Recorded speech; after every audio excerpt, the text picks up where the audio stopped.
Selamat pagi, teman-teman dari seluruh dunia, khususnya di Indonesia. Saya Dr.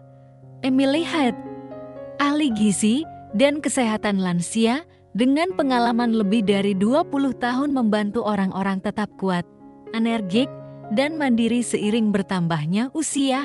Hari ini, saya ingin berbicara dengan Anda semua terutama yang berusia di atas 60 tahun tentang topik penting, bagaimana menjaga kekuatan otot dan kaki Anda agar tetap aktif dan menikmati hidup sepenuhnya. Saya akan menggunakan contoh-contoh pasien dari Indonesia untuk membuat pembahasan ini lebih dekat dengan kehidupan sehari-hari, tetapi pesan ini relevan untuk siapa saja, di mana saja. Menjaga otot yang kuat dan kaki yang kokoh adalah kunci untuk hidup sesuai keinginan Anda, baik itu berjalan di pasar tradisional, menaiki tangga di rumah, atau bermain dengan cucu di halaman. Tapi tahukah Anda sesuatu yang tampak sederhana seperti suplemen vitamin yang mungkin Anda beli di apotek atau toko online bisa diam-diam melemahkan otot Anda dan meningkatkan risiko jatuh jika tidak digunakan dengan bijak? Khususnya mengonsumsi vitamina atau di dalam dosis tinggi tanpa panduan medis dapat membahayakan tubuh Anda, terutama bagi lansia. Dalam audio ini, kita akan menjelajahi mengapa dosis tinggi vitamin ini bisa merusak otot, konsekuensi serius bagi lansia, dan yang paling penting, bagaimana Anda bisa menjaga tubuh Anda tetap kuat dan bergerak dengan aman. Saya akan berbagi tips praktis yang bisa diterapkan dalam kehidupan sehari-hari dengan contoh pasien dari Indonesia seperti Bapak Madi di Bali atau Ibu Siti di Jakarta, baik Anda sedang menikmati secangkir kopi luwak di warung atau teh jahe di rumah, informasi ini untuk Anda. Jadi, mari kita mulai perjalanan menuju kesehatan yang lebih baik ini bersama. Mari kita mulai dengan mengapa kekuatan otot dan kaki begitu penting seiring bertambahnya usia.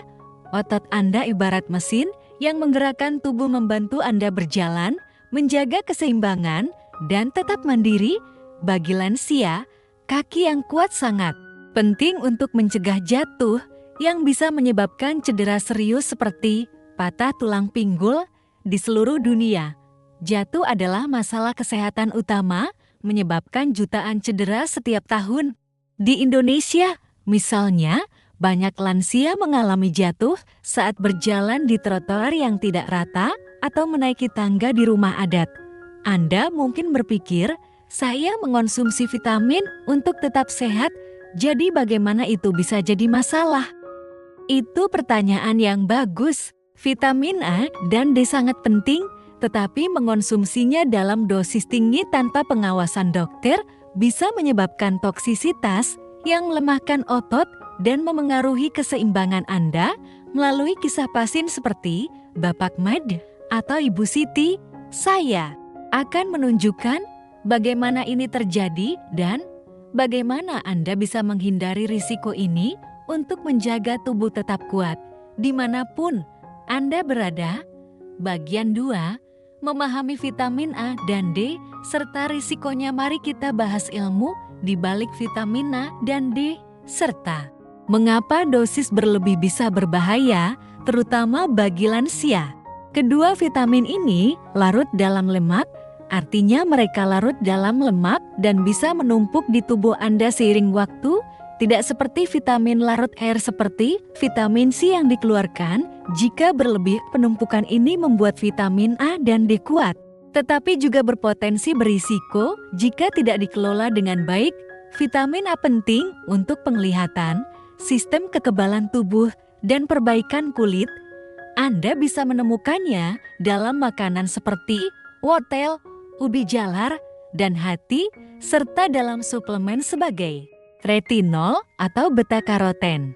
Vitamin ini sering dipasarkan untuk kesehatan mata atau kulit bercahaya yang menarik bagi lansia, tapi masalahnya mengonsumsi dosis tinggi, misalnya 10.000 IU atau lebih per hari, padahal kebutuhan harian Untuk pria di atas 60 tahun sekitar 3.000 IU dan wanita 2.333 IU bisa menyebabkan hipervitaminosis. Kondisi ini menyebabkan stres oksidatif seperti karat di dalam sel yang merusak jaringan otot dan mempercepat sarcopenia, yaitu kehilangan massa dan kekuatan otot akibat penuaan. Ambil contoh Bapak Mede, seorang petani berusia 68 tahun dari Ubud, Bali. Bapak Made suka berjalan kaki ke sawah setiap pagi untuk memeriksa tanaman padi untuk menjaga kesehatannya. Ia mulai mengonsumsi suplemen vitamin A dosis tinggi yang dibeli di pasar lokal, berpikir ini akan membantu penglihatannya saat bekerja di sore hari. Setelah beberapa bulan, ia merasa kakinya lebih lemah dan berjalan ke sawah menjadi lebih sulit. Tanpa disadari, kelebihan vitamin E menyebabkan stres oksidatif, merusak otot kakinya, dan mempercepat sarkopenia. Ini adalah masalah umum di Indonesia, di mana banyak orang mengonsumsi suplemen tanpa konsultasi dokter. Vitamin D, yang dikenal sebagai vitamin sinar matahari, membantu tubuh menyerap kalsium untuk tulang yang kuat, mendukung sistem kekebalan, dan berperan dalam fungsi otot. Ini sangat penting bagi lansia, karena paparan sinar matahari dan asupan makanan sering berkurang seiring usia. Di Indonesia, banyak orang mengonsumsi suplemen vitamin D, terutama di kota besar seperti Jakarta, di mana gaya hidup dalam ruangan umum terjadi. Tapi mengonsumsi terlalu banyak, misalnya 10.000 IU per hari, padahal dosis yang direkomendasikan adalah 800 sampai 2.000 IU, bisa menyebabkan hiperkalsemia, yaitu kadar kalsium tinggi dalam darah. Ini dapat menyebabkan kelemahan otot, kram, dan masalah saraf yang memengaruhi keseimbangan, meningkatkan risiko jatuh. Pertimbangkan Ibu Siti, seorang ibu rumah tangga berusia 72 tahun dari Jakarta. Ibu Siti suka berjalan kaki ke masjid setiap hari untuk salat. Untuk menjaga tulangnya tetap kuat, ia mengonsumsi suplemen vitamin D dosis tinggi yang direkomendasikan oleh seorang teman. Setelah beberapa bulan, ia merasa kram otot dan kakinya goyah saat berjalan di trotoar. Kelebihan vitamin D menyebabkan penumpukan kalsium, mengganggu fungsi otot dan sarafnya, meningkatkan risiko jatuh. Cerita ini relevan di mana saja, karena suplemen vitamin D populer di banyak negara dengan paparan sinar matahari terbatas. Mengapa vitamin ini memengaruhi otot dan kaki? Otot Anda bergantung pada keseimbangan nutrisi dan sinyal saraf untuk berfungsi. Terlalu banyak vitamin E menyebabkan stres oksidatif yang merusak serat otot, sementara kelebihan vitamin D mengganggu keseimbangan kalsium, melemahkan kontraksi otot, dan komunikasi saraf. Bagi lansia, ini berarti kaki yang lebih lemah, keseimbangan yang buruk, dan risiko jatuh yang lebih tinggi. Bagian 3, konsekuensi bagi lansia. Mari kita jelajahi mengapa kekuatan otot dan kaki sangat penting bagi lansia dan bagaimana kelebihan VETA bisa memperburuk keadaan. Seiring bertambahnya usia, otot kita secara alami kehilangan massa dan kekuatan karena sarkopenia yang memengaruhi 10-20% orang di atas 65 tahun di seluruh dunia. Kehilangan ini membuat tugas sehari-hari seperti berjalan ke pasar, menaiki tangga, atau bangun dari kursi menjadi lebih sulit. Kaki yang kuat adalah fondasi untuk mobilitas dan kemandirian, dan kehilangan kekuatan ini meningkatkan risiko jatuh yang bisa menyebabkan cedera serius. Di Indonesia, jatuh adalah masalah besar bagi lansia, terutama di daerah perkotaan dengan trotoar yang tidak rata atau di pedesaan dengan jalan berbatu. Secara global, jatuh adalah penyebab utama cedera pada lansia, menyebabkan jutaan kunjungan ke rumah sakit setiap tahun. Kelebihan vitamin E mempercepat kerusakan otot dengan menyebabkan stres oksidatif yang secara langsung berkontribusi pada Sarkopenia. Ini berarti otot paha depan, paha belakang, dan betis yang menjaga Anda tetap stabil, melemah lebih cepat. Kelebihan vitamin D menyebabkan hiperkalsemia yang mengganggu sinyal saraf ke otot, menyebabkan kelemahan, kram, dan koordinasi yang buruk, yang semuanya meningkatkan risiko jatuh. Ambil contoh Bapak Agus, seorang pensiunan berusia 70 tahun dari Yogyakarta. Bapak Agus suka bersepeda di sekitar kampungnya dan bermain dengan cucunya. Untuk tetap sehat, ia mengonsumsi suplemen vitamin A dan D dosis tinggi yang dibeli di apotek tanpa konsultasi dokter. Setelah beberapa bulan, ia merasa lelah lebih cepat dan kakinya terasa goyah saat bersepeda. Kelebihan vitamin merusak serat ototnya dan mengganggu sinyal saraf, meningkatkan risiko jatuh saat ia mengejar cucunya. Kisah ini relevan di mana saja karena banyak lansia mengonsumsi suplemen tanpa menyadari risikonya. Konsekuensinya melampaui kesehatan fisik, kehilangan kekuatan otot, bisa membatasi kemampuan Anda untuk melakukan hal-hal yang Anda sukai, seperti berkebun, menghadiri acara komunitas, atau bepergian. Di Indonesia, di mana lansia sering aktif dalam kegiatan sosial seperti pengajian atau arisan, kehilangan mobilitas bisa menyebabkan isolasi sosial dan depresi secara global. Dampaknya serupa, berkurangnya mobilitas berarti lebih sedikit waktu bersama keluarga, kurang berpartisipasi dalam acara komunitas, dan penurunan kualitas hidup. Bagian 4. Panduan ahli menggunakan vitamin dengan aman sekarang. Mari kita bicara tentang bagaimana menggunakan vitamin A dan D dengan aman untuk melindungi otot dan menjaga kaki Anda tetap kuat. Vitamin ini penting, tetapi kuncinya adalah mendapatkan jumlah yang tepat, tidak terlalu sedikit, tidak terlalu banyak. Berikut adalah 4 prinsip utama, diilustrasikan dengan contoh pasien dari Indonesia yang relevan untuk semua pendengar. Lakukan tes sebelum menambah suplemen. Kesalahan terbesar adalah mengonsumsi vitamin dosis tinggi tanpa mengetahui kadar Anda saat ini. Tes darah dapat mengukur kadar vitamin A, retinol, dan vitamin D25-hidroksivitamin D untuk menentukan apakah Anda memerlukan suplemen dan berapa banyak. Misalnya, kadar vitamin D yang sehat adalah 30-50 mg/ml, tetapi kadar di atas 100 nanogram ml bisa beracun. Di Indonesia, tes ini tersedia di klinik atau rumah sakit seperti RSCM di Jakarta atau klinik lokal di daerah pedesaan. Ambil contoh Ibu Ratna, seorang berusia 65 tahun dari Bandung.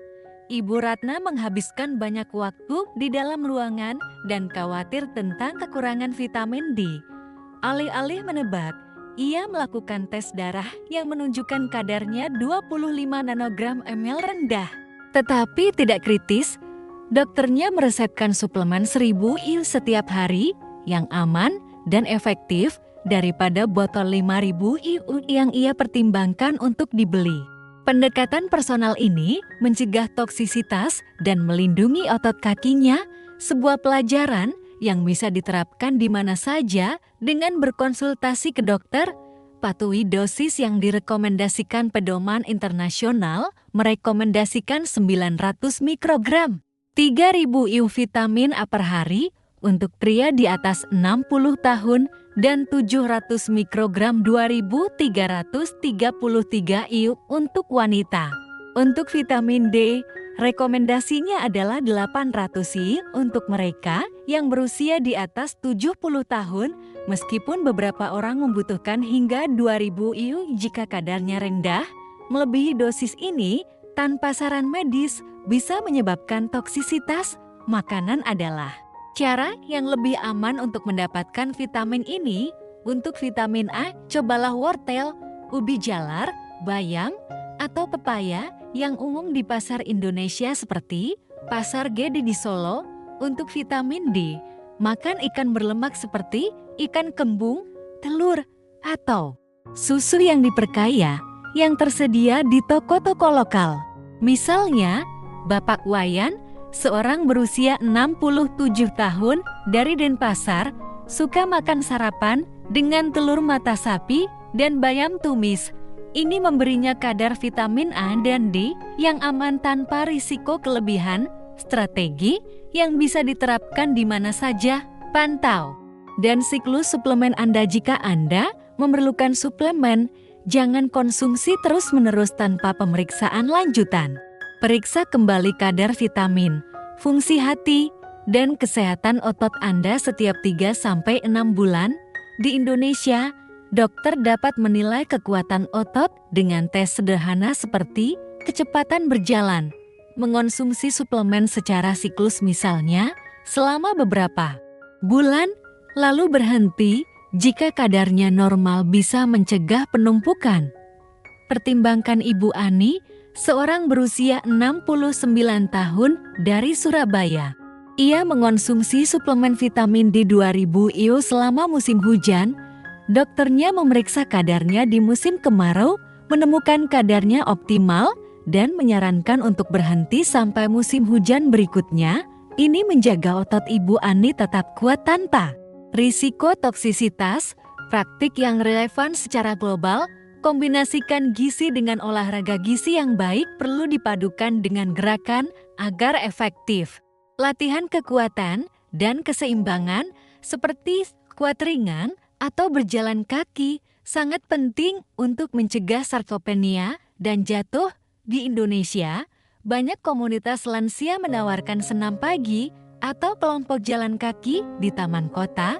Secara global, aktivitas sederhana seperti berjalan, tai chi, atau berkebun bisa memperkuat kaki Anda. Coba ini, lakukan 10 squat kursi setiap hari. Berdiri dari kursi dan duduk kembali perlahan untuk membangun kekuatan kaki. Padukan dengan makanan seperti pepes ikan kembung, ubi jalar panggang, dan salad bayam. Kombinasi ini berhasil untuk Bapak Joko, seorang berusia 71 tahun dari Semarang yang bergabung dengan kelompok jalan kaki lokal, meningkatkan kekuatan kakinya dan kepercayaan dirinya. Bagian 5, ilmu pengetahuan dan aplikasi praktis. Ilmu di balik toksisitas vitamin dan kehilangan otot sangat jelas.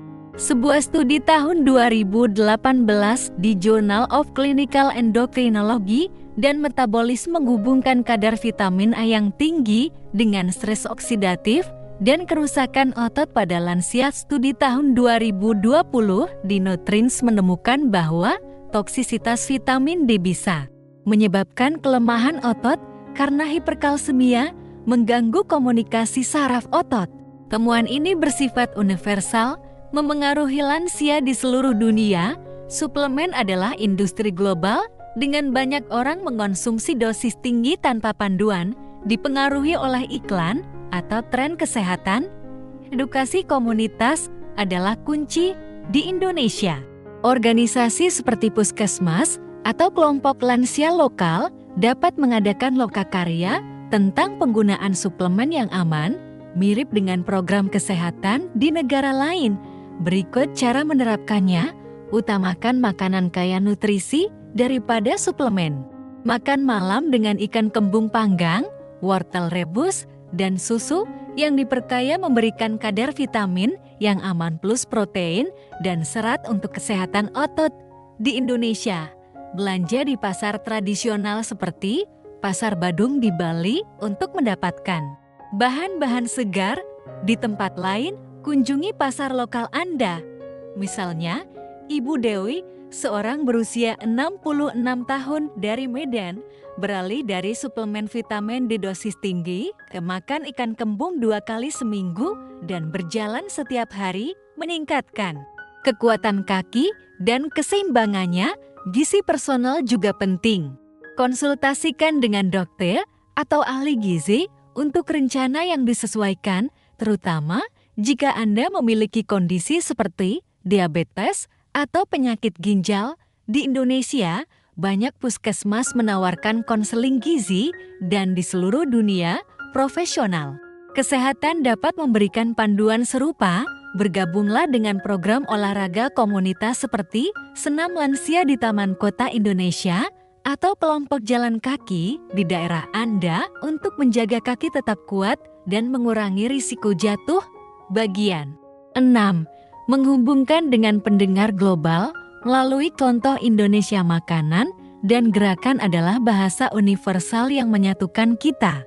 Di Indonesia, lansia berkumpul di pasar tradisional, warung makan, atau acara keluarga seperti arisan. Sama seperti keluarga di seluruh dunia berbagi makanan dan tradisi, mari kita lihat bagaimana menerapkan tips gizi ini menggunakan kisah pasien dari Indonesia yang relevan secara global. Daripada suplemen dosis tinggi, fokus pada makanan kaya vitamin A dan D. Di Indonesia, Anda mungkin menikmati ubi jalar panggang atau bayam tumis untuk vitamin A, dan ikan kembung atau telur untuk vitamin D, bahan-bahan yang umum di pasar seperti Pasar Anyar di Bogor. Secara global, cari padanan lokal seperti sayuran akar atau ikan di pasar Anda. Misalnya, Bapak Ketut, seorang berusia 68 tahun dari Lombok, mengganti suplemen vitamin A dengan wortel dan bayam setiap hari, meningkatkan kekuatan ototnya untuk menari tradisional. Kenyamanan adalah tantangan global. Di Indonesia, makanan cepat saji seperti gorengan populer, tetapi Anda bisa memilih opsi kaya nutrisi seperti pepes ikan dengan lalapan di mana saja. Pilih makanan utuh daripada olahan. Untuk olahraga, bergabunglah dengan aktivitas komunitas lansia. Indonesia mungkin menghadiri senam pagi, sementara yang lain bisa mencoba tai chi atau kelompok jalan kaki. Ibu Sari, seorang berusia 70 tahun dari Makassar, bergabung dengan kelompok senam lansia dan menambahkan susu yang diperkaya ke makanannya, meningkatkan kekuatan kaki dan kepercayaan dirinya. Jadikan kesehatan sebagai usaha bersama. Di Indonesia, lansia mengadakan acara arisan untuk berbagi resep sehat seperti pepes ikan atau rujak sayuran. Secara global, libatkan keluarga atau komunitas Anda dalam memasak makanan kaya nutrisi atau memulai kelompok olahraga untuk membangun budaya kesehatan. Bagian 7. Penutup dan ajakan bertindak teman-teman, melindungi kekuatan otot dan kaki Anda seiring usia bertambah adalah tentang membuat pilihan yang cerdas dan terinformasi. Hindari suplemen vitamin A dan D dosis tinggi kecuali diresepkan, periksa kadar Anda secara teratur, dan utamakan makanan seperti ikan kembung, ubi jalar, dan bayam. Kombinasikan ini dengan olahraga sederhana seperti berjalan atau squat kursi untuk tetap kuat dan bergerak dimanapun Anda berada. Anda memiliki alat untuk berkembang. Pasar segar, kelompok komunitas, dan penyedia layanan kesehatan ada di ujung jari Anda. Mulailah dengan satu langkah, ganti suplemen dengan makanan kaya nutrisi atau berjalan kaki singkat hari ini. Otot Anda akan berterima kasih, menjaga Anda aktif dan mandiri selama bertahun-tahun. Saya Dr. Emily Hat dan merupakan kehormatan berbagi perjalanan ini dengan Anda. Konsultasikan dengan dokter Anda atau kunjungi sumber terpercaya seperti www.ni.gov. Untuk panduan lebih lanjut, tetap kuat, tetap stabil, dan terus jalani hidup terbaik Anda.